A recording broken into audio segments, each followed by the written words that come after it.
I start with the color I'm not sure about. This is often how it begins. Not certainty, a layer. Something that may stay, something that may disappear under the next decision. This wall is not the painting, not yet. It is the ground before the image, the weather before the trees. Later there will be pines here, dark trunks, needles. A small line of forest coming forward out of this surface. But first there has to be something underneath them. A field for them to stand in. Air. Distance. The first condition. So I paint the part that will be covered. And that is also work. Maybe especially that. Because the underlayer decides more than it admits. It will sit behind everything. It will rise through the green or brown. Cool it or push it forward, pull it back. Even what is hidden keeps acting. I think that matters. Not only in painting. In houses, in work, in a life. What sits underneath is rarely gone. It changes the whole surface, even when no one names it. The dog is here while I do it. He's not helping. He's not interrupting. He's simply here, watching from his place as if this too belongs to the order of the house. Brush, wall, human moving up and down, a bucket, a soft drag of bristles, the repeated crossing of one small section until it settles. Animals understand work differently. They do not ask what it will become too early. They do not ask for a statement. They do not need the finished image before they agree to be present for its making. That may be one reason their company is clean. He does not care whether this is the exact right color. He is not standing there with a sample card and an argument. He does not care that I hesitated. He only knows that I'm here, that something is being done, that the room is changing under my hands. And perhaps that is enough knowledge for one morning.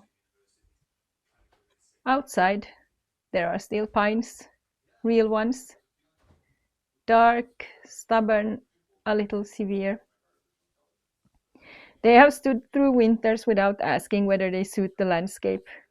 They simply enter it fully. They take their place. They blacken in rain. They hold snow. They keep their line against the sky. I think of them while I paint. Not in a sentimental way, more as instruction. A pine does not arrive finished. It thickens slowly into itself, ring inside ring, year under year, a structure built from what does not show first. That too is an underpainting. This house understands layers. Old houses always do. Nothing here begins with me. Not the walls, not the boards, not the windows taking light at this angle, not the habit of standing in a room and trying to alter it just enough. Someone else has painted here before. Someone else chose a color and then lived inside the consequence. Now it's my turn. That is one of the quiet things a house teaches. You are never the first hand, only the current one. Sometimes I think painting is less about expression than about permission. You permit a surface to become something else. You permit a room to shift season. You permit uncertainty to stay long enough to become form. Because I'm not sure yet, not completely. Maybe this color is right. Maybe it's too pink. Maybe when the pines come in, it will make sense all at once. Maybe it will need correcting. That is also part of it. Not every true thing arrives with conviction. Sometimes the hand has to move before the eye can understand what it is seeing. Sometimes you have to lay down the sky before you know the forest. And painting teaches that without mercy. It shows you exactly how much must be risked before anything appears. The dog is still watching, not with fascination, with steadiness. That is better. Fascination burns out quickly, steadiness stays in the room. He has taken his place as witness, not to the final painting, to the becoming of it.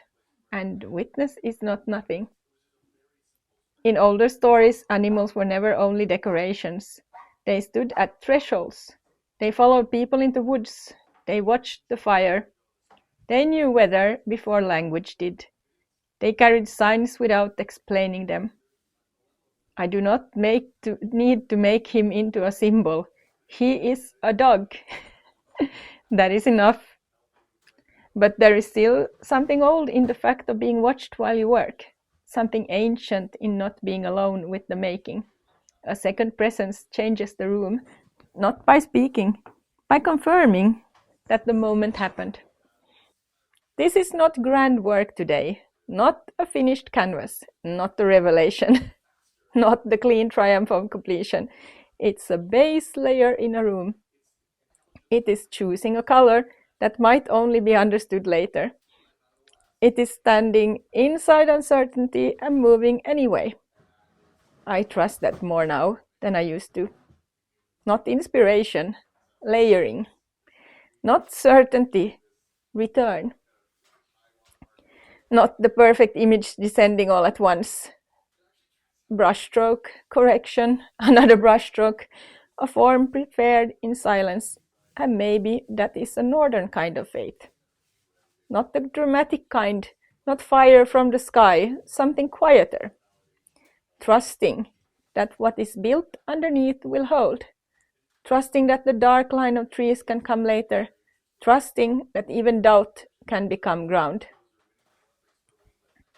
The room is changing now, not completely, but enough that I can feel the difference. The wall has begun to accept the color, or I have begun to accept the wall. Either way, we are past the first resistance. That is usually the real threshold, not beginning, continuing. Anyone can make the first mark. The real question is whether you can stay after the mark, when nothing is resolved, when the thing is only partly becoming itself. That is where most work lives. In the middle, in the unproven stretch. In the hour when even you do not know if this will become beautiful, and still you keep going. The dog remains where he is, calm, untroubled. A little solemn at times, as dogs sometimes are when they decide to keep watch. Good company does not pull you out of the work. Well, sometimes he does. But also, it lets you go deeper into work. That is rarer than people admit. Or maybe that is the real gift here, not approval, not excitement, presence. A living creature in the room while the room becomes something else. A witness with fur and patience, a small guardian of the unfinished stage.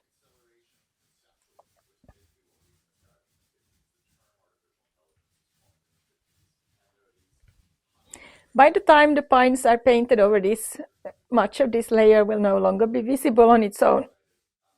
But it will still be here, holding the depth, carrying the light, making the trees legible. That seems right to me.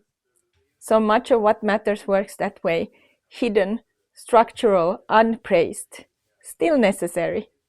Especially that. When this is done, perhaps no one will think first about this color. They will see the pines. They will see the image. They will see what came later and more clearly. But I will know what stands behind it. this uncertain beginning, this hour, this dog keeping me company, this room in between one state and another. And for now, that is enough.